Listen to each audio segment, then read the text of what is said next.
Mahakasika ny raharaha Andramena dia nahazo fiantsona avy amin'ny zandarmarim-pirenena ihany koa ny Tangalamena Zakarias Patrick, ary androany no tena ny finoana maly izay fiantsona izay teny amin'ny brigade ny zandarmarim-pirenena teny Betongolo. Ny akombavao mbola rahantsika amin'ny vola ravao sy tsirako Tarson hatrany.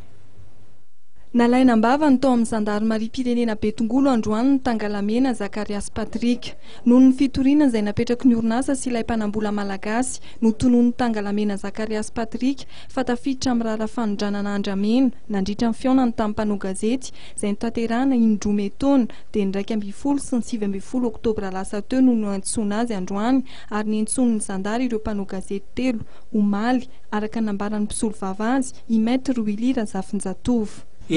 Zo firenena lazazoko mandroso zany dia tsy maintsy misy filazana hoe ekena sy arovana ny fahafahan'ny mpanao gazety ilaza ny vaovao, ary tokony manana didy izy ilaza ny vaovao amin'ny vahoaka.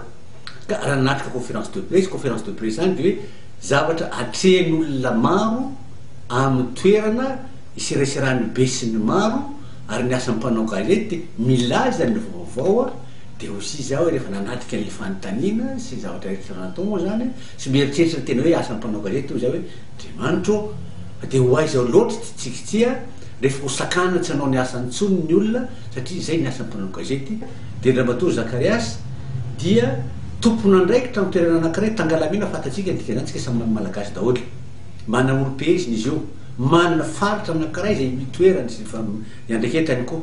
Ka raha misy olona mitrandraka amin'ny tsirariny alasaina nytetsotra hoe mangalatra ny zavatra amin'ny toerana nefa ny zavatra sarobidy izay very ho antokony le malagasy iray manontolo amin'ny toerana io dia anjarany tsy manana didy koa izy miaro an'izany. Zay no ataoko hoe fitiavan-tanindrazana, satria sady miaro an'i Madagasikara izy zany tsy ho angalarina zavatra ao anatiny no miaro an'ilay vahoaka ao amin'ny toerana koa izy.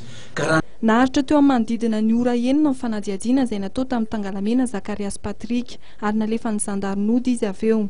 Ny alatsinainy ho avy izao niatrika ny fampanohavana ny Tangalamena Zakarias Patrick sy ireo mpanao gazety telo hafa.